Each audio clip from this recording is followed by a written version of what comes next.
Hey guys, this is OddOneGaming. This is going to be another Dragonheir Selling Gods video. In today's video, we're going to be going over the Season 1's Boundless chest that you see over here, and I'm going to go over what pieces of gear you should probably be saving to take over to the next season, and we're going to go a little bit over everything related to this, so let's check this one out.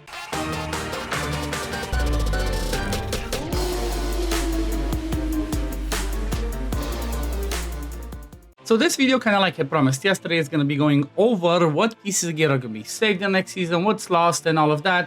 If you didn't see already my season reset rules video, where I go over what you keep, what gets lost, and all of that, make sure you check yesterday's video, because it should give you a really good heads up on, what resources you're going to care about saving or what you should be spending. Also, I do want to mention, there's a code, as you can see over there at the top, that you can use to support me as a content creator by going over here into the news part. Then you see bind your invitation, go to bind creator, and it's going to take you to this page where you have to log in. Then once you put the code ODD1, which has to be with capital O's, right, ODD1, you're going to get this instantly. But then at the same time, if you're supporting me, join me in my Discord and tag me in Discord, and I'm going to be able to give you some more free stuff, right?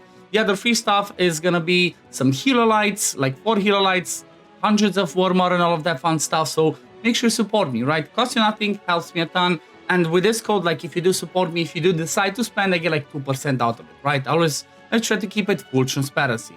But yeah, I still have hundreds of codes to give away to people. So, make sure to do this and make sure you tag me in Discord so we can do that. But let's check this whole chest idea. This is something new that if you've been playing before, Dragonheir like I did, this is completely new and this is a really cool idea. If you look at over here at the top, cross-boundary storage, it gives some descriptions, right? The full description, right? Fully refined materials and whatnot. So pretty much what you need to know about this is that inherited attributes include the equipment's base attributes and secondary attributes and refinement levels, right? But it's not going to keep the refined, It does not include the tempering and elemental essentials. So as an example, you see this piece of gear. This is the one that I forged. This is going to stay like this, right? This is going to carry over to Season 2 with attack percent as the main stat and with the quad roll on the enlightenment, right? This stays the same. Now, it's not going to keep the elemental ascension and all of the other tempering stuff, so that's what he meant, but it still keeps the right substat, so that's a really good thing to know. Then the other one says as the new season progress, all of these pieces of gear are going to unlock on certain dates. For legendary pieces of gear, it's going to be on the second day, and then for the mythic ones on day number 8. Definitely worth keeping in mind in case you're like, where's my piece of gear? Well, you have to wait these amount of days for them to come. Also, storing equipment does not affect its normal use within the current season, so you can store it, you can still use it. Stored equipment can be changed at any time during the season. So before the season ends, you can still, go and change them if you do change your minds. Equipment retrieved from a Boundless chest in the next season cannot be carried over across subsequent season. What this means, if I understand this correctly, is if you carry a piece of gear from the season to the next one, I don't think you can do the same piece of gear from season 2 to season 3. I might be wrong, but that's what it means, right? So equipment retrieved from Boundless chest cannot be carried over across subsequent season. So that means if you have like, two pieces of gear that are perfect in season 1 and you carry it to season 2, you cannot carry the same pieces of gear from season 2 to season 3. You're going to have to try and get some other good ones. Also, equipment drops from dungeon vary each season. You can preview equipment drops. So this is something that we're going to look at next. Just behind me over there, you can see next season set preview.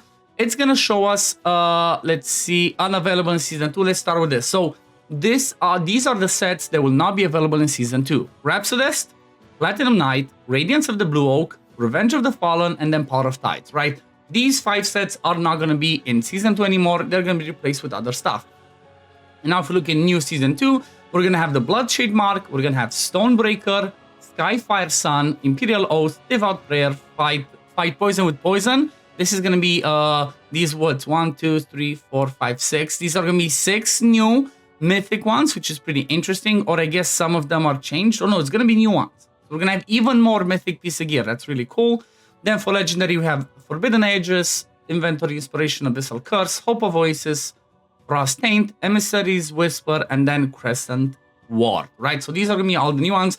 I'm not going to go over what every single one of these are giving. I'm just going to go over the pieces of gear, right? Like I mentioned, that you want to be saving. So you have 4 slots. What should be the first priority? So from my point of view, again, this, I'm not saying this is the best opinion out there, like I'm right, everybody else is wrong. No, this is just my personal opinion from what I've played, from what I've tested, from what I've seen, what's going to have the most impact in the next season, keeping in mind that we know what the elemental pairings are going to be, that we know what the meta is going to be and all that. So the meta is still going to be, you know, something similar to what we have now, right? Flora is still going to be amazing. Poison's still going to be amazing.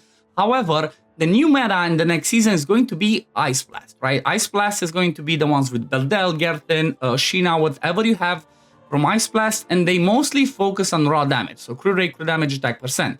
And then we have the Thunderbolt, which is going to be with Perkunte, which is kind of like, you know, he's the king of that. That mostly focuses on Enlightenment. And then we're going to have Burn, which is going to be with Ascetius, but apparently Duram is even better. And he kind of scales again with Enlightenment, attack, and stuff like that. So first things first, number one, from my point of view, you should be looking at any gloves that you have crit damage with crit rate and attack percent in mythic pieces of gear. Unfortunately, you have none, but you would want something like this, right? This is something that you would want to get.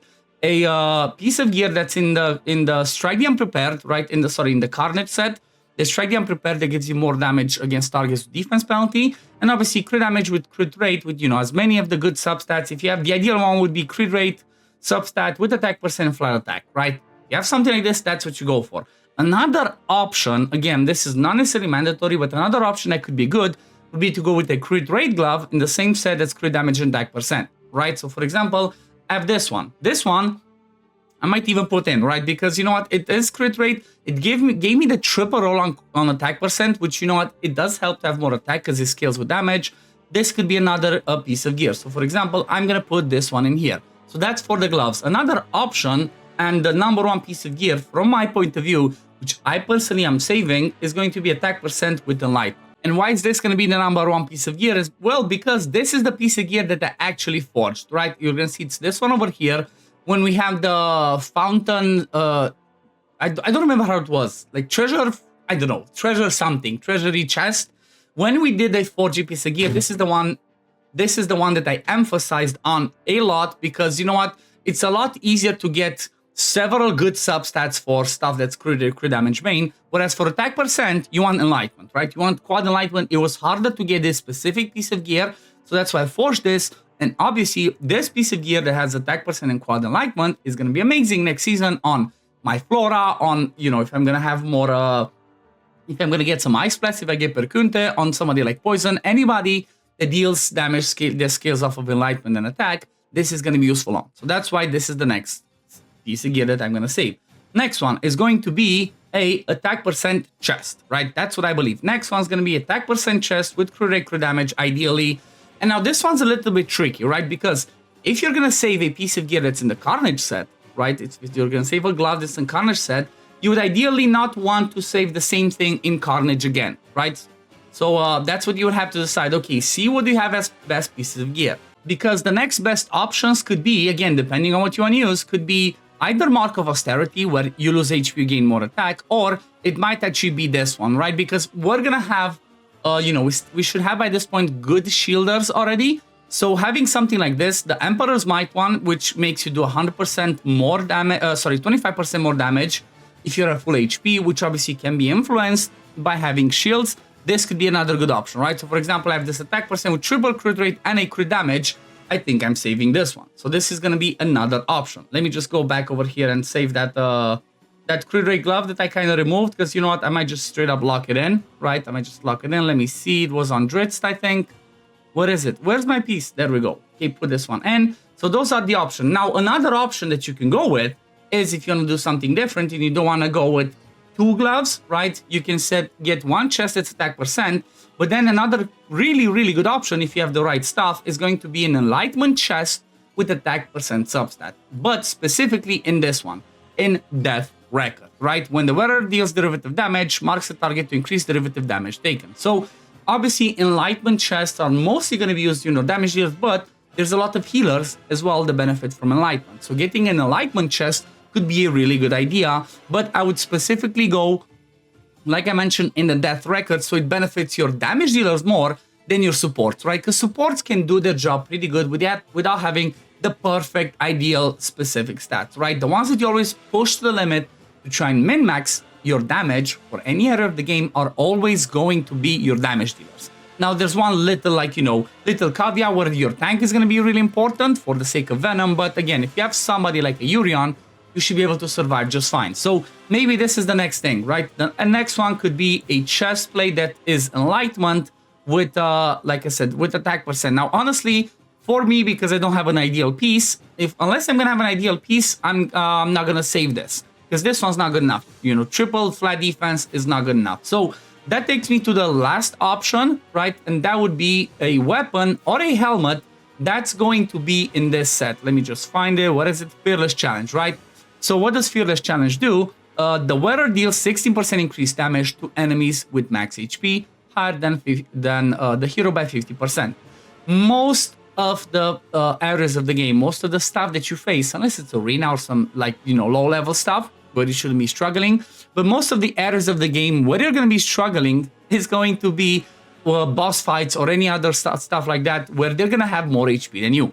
So getting a Fearless Challenge is going to be really important. And for this one, I would personally say try to get the ideal one: crit rate, crit damage, and attack percent. For example, look at this. I have almost perfect stat. Like this one rolled me, resist. It's not, it's not ideal. Do keep in mind, you can get helmet and you also can get weapon, right? So look at helmet or weapon, whichever you have best. You can see I have nothing, but I do have that helmet, and that's going to be the next thing that I will personally save. So for me, the 4 pieces of gear that you see that I have are going to be the attack percent glove in the Carnage set, right? That has the strike the unprepared. That's attack percent with quad enlightenment. The helmet that you just saw, Fearless Challenge with crit rate, crit damage, and attack percent. Then a crit rate glove, right, in the precise Carnage, which, like I said, if you have a crit damage one, that would be ideal. That what I would personally go for, but I don't think I have a good enough one. I have this crit damage with crit rate. So I have this one that has double crit rate, but I don't have crit damage. I don't have attack percent. So from my point of view, it's not good enough. Whereas my crit rate glove, it already has attack. It already has attack percent. It already has crit damage. So it has 3 of the stuff that are really important. Plus, early on in the season, having crit rate be taken as close to 100% as possible is going to be so important, because it's going to make farming Goblin easier. It's going to make farming most areas of the game a lot easier. So that's why maybe, from my point of view, crit rate glove might be more important than crit damage, because eventually you're going to get a crit damage glove in this set. Or maybe, again, if you go with a different one in that set, you can go with an attack percent chest. If you have in the, like I said, in the Strike the Unprepared, if you have a good attack percent chest, like this could be a decent example. But again, this one I would prefer, I said attack percent. Attack percent, there we go. The only one that you see is an attack percent with, what's that? Just triple defense percent is not good enough. So I guess you kind of have to look as well, like, what do you have on your account? What's going to be your main damage dealers? Are you going to be focusing on pushing to get Ice Blast people? Are you going to try and get the, Thunderbolt? Ideally, you should go for Ice Blast, because Ice Blast, I think, is going to be the king, right, for the second season. So mostly focusing attack percent chest, crit rate, crit damage glove, Fearless Challenge, and then if you forge this piece, obviously get this for your damage dealers, the Scale off of Enlightenment. But that pretty much covers it for today, right? I hope this gives you a good idea. I hope this video was helpful. If it was, please consider liking it, subscribing to the channel to see when I upload next. Also, don't forget to support me using the code above, right, as a content creator. And again, I have lots of free codes to give, so make sure you support me. Then jump into my Discord and say, yay, supporting OddOne, so I can give you your free stuff. But yeah, thank you for watching, and I'm going to see you on the next one. Peace, love, take care, run. Bye, guys.